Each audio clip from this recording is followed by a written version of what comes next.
ये कहानी उस लड़की की है जो अपने ही रूम पार्टनर के साथ रहती है और उसी की कंपनी में जॉब करती है। इस सीरीज का ये दूसरा एपिसोड है। अगर आपको इसका पहला एपिसोड देखना है तो उसका लिंक नीचे डिस्क्रिप्शन में है। उस किराए के घर से निकाले जाने के बाद याओ चांग अपने बॉस कियान की कंपनी में आ जाती है और वहीं स्टोर रूम में ठहरने का फैसला करती है, जहां पर उसकी जरूरत का सारा सामान भी मौजूद होता है। याओ चांग अपना बिस्तर लगाकर सो जाती है और वहीं कियान को नींद नहीं आ रही थी। हालांकि कल वाली रात को याओ चांग ने लोरी गाकर उसको सुला दिया था, लेकिन आज उसकी रात पहली रातों जैसी ही है, यानी कि काफी कोशिश करने के बाद भी उसको नींद नहीं आती। आधी रात को बुरा सपना आने की वजह से याओ चांग की नींद खुल जाती है और वो पानी पीने जाती है तो देखती है कि उसका बॉस आधी रात को ऑफिस में घूम रहा है। वो पकड़ी ही जाने वाली थी, लेकिन चुपके चुपके याओ चांग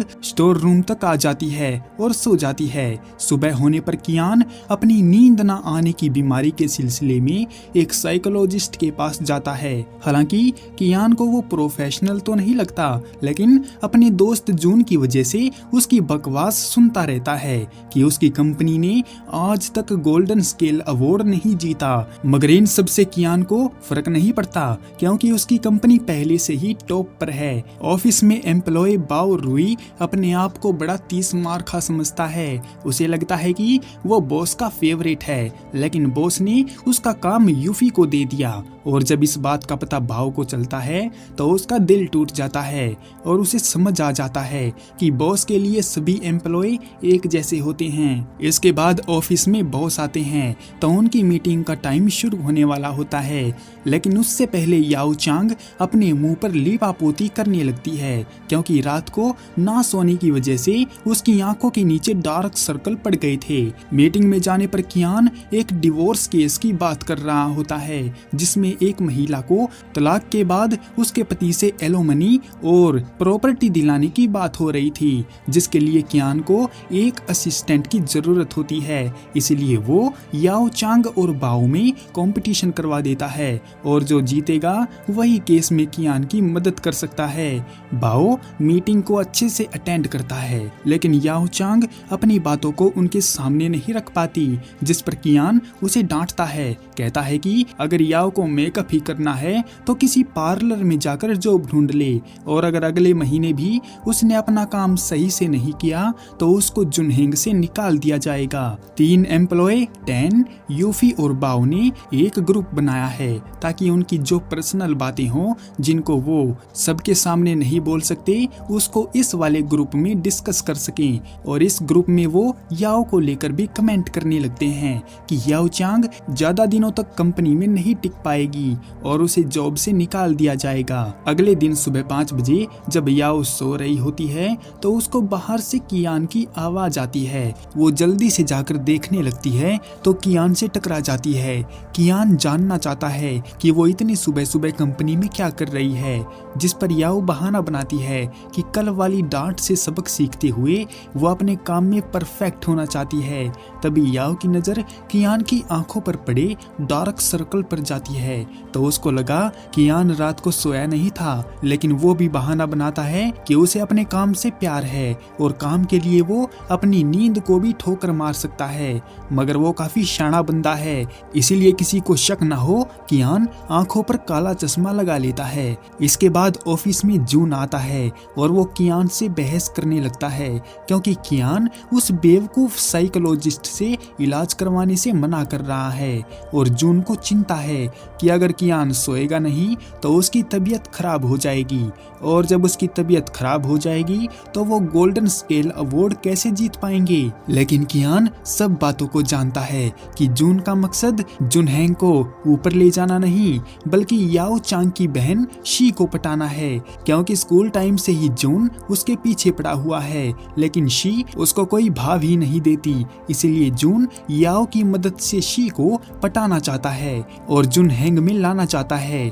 कियान उसकी बात मान जाता है, लेकिन उससे पहले उसकी बहन याओ चांग की परफॉर्मेंस देखना चाहता है, जिसके लिए कियान उस पर नजर रखने का फैसला करता है। फिर रात काफी हो जाती है और सारे एम्प्लॉय अपने घर जा चुके होते हैं, लेकिन याओ चांग अभी भी कियान के जाने का इंतजार कर रही होती है, क्योंकि उसी के जाने के बाद वो स्टोर रूम में जाकर आराम कर पाएगी।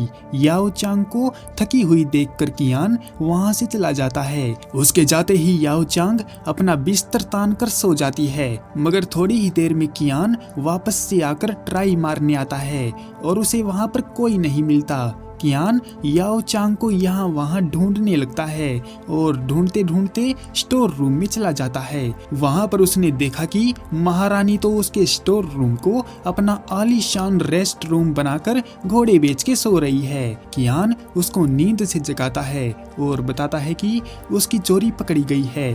कियान इस बात का जवाब मांगता है कि वो कंपनी में क्यों सो रही है, तो याओ बताने लगती है कि जब उसने उसको घर से निकाल दिया था तो उसके पास इतने पैसे नहीं थे कि वो कोई होटल अफोर्ड कर सके, इसलिए इस जालिम जमाने में एक अबला नारी कहाँ रहेगी। इसी बात को ध्यान में रखते हुए याओ कंपनी के स्टोर रूम में आकर सो गई और जब तक उसे कोई रूम नहीं मिल जाता तब तक याओ कियान से वहीं पर ठहरने की गुजारिश करती है।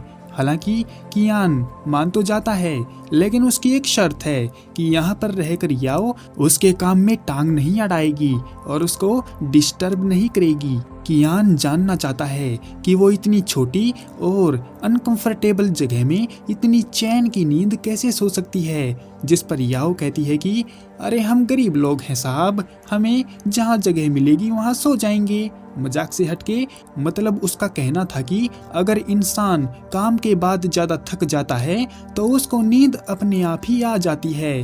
कियान इस बात से दुखी हो जाता है, क्योंकि काम तो वो भी करता है पूरे दिन, लेकिन बीमारी की वजह से उसे नींद नहीं आती। याओ जाकर सो जाती है, लेकिन थोड़ी देर सोने के बाद बादल गरजने से उसकी नींद टूट जाती है और अर्ली मॉर्निंग भी शुरू हो जाती है। इसलिए याओ अपने काम पर ध्यान देती है और लो आर्टिकल्स को याद करने लगती है। कियान भी ऑफिस आ जाता है तो याओ उसके लिए कॉफी बनाकर लाती है, लेकिन कियान को ये सब पसंद नहीं है, क्योंकि उसका मानना है कि एक लॉयर को ये काम शोभा नहीं देते और वो किसी की जी हजूरी करने के लिए पैदा नहीं हुए हैं। इसके बाद कियान याओ को उस केस में इन्वॉल्व कर लेता है, क्योंकि बाओ के पैर में मोच आने से उसकी तबीयत ठीक नहीं है और वो मार्केट रेगुलेशन ब्यूरो नहीं जा सकता, इसीलिए याओ को ये मौका मिल जाता है। और जब अपने साथी कलीग से बाओ को ये बात पता चलती है तो वो दुखी होता है, लेकिन उनको ये दिखाने के लिए कि वो कितने बड़े दिल वाला है, बाओ याओ को एक ट्रीट देता है। वहीं जब याओ अपने काम से लौट कर आती है तो ऑफिस की लाइट गायब होती है और उसे फ्रेश भी होना था, इसीलिए वो कियान से मदद मांगती है कि वो उसे लिफ्ट दे दे ताकि वो किसी होटल में जाकर फ्रेश हो सके, लेकिन कियान मना कर देता है।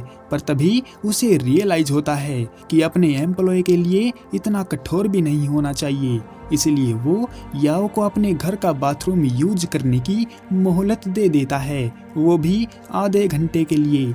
खुश होकर याओ उसके घर चली जाती है। वहां जाकर याओ फ्रेश होती है और उसे लगता है कि कियान का एहसान चुकाने के लिए उसे उसके लिए खाना बनाना चाहिए, क्योंकि अभी तक उसने खाने के लिए कुछ नहीं बनाया था। खाना बनाते हुए याओ बर्तन बजाने लगती है और काफी शोर करती है और अपने रूम में आराम कर रहे कियान को इरिटेशन होती है, लेकिन जैसे ही याओ अपनी लोरी गाती है या फिर गाना जो कुछ भी है, वो गाने की वजह से उस अनिद्रा के मरीज को नींद आ जाती है और फिर वो अगली सुबह ही उठता है। फिलहाल के लिए इस एपिसोड को यहीं पर एंड करते हैं। क्या कियान को पता चल पाएगा कि उसको नींद याओ की वजह से आई है, और जब उसे पता चलेगा तो वो क्या करेगा, वो तो हम आने वाले एपिसोड में देखेंगे। आपको ये एपिसोड कैसा लगा? अगर वीडियो पसंद आई हो तो इस वीडियो को लाइक और चैनल को सब्सक्राइब जरूर करें।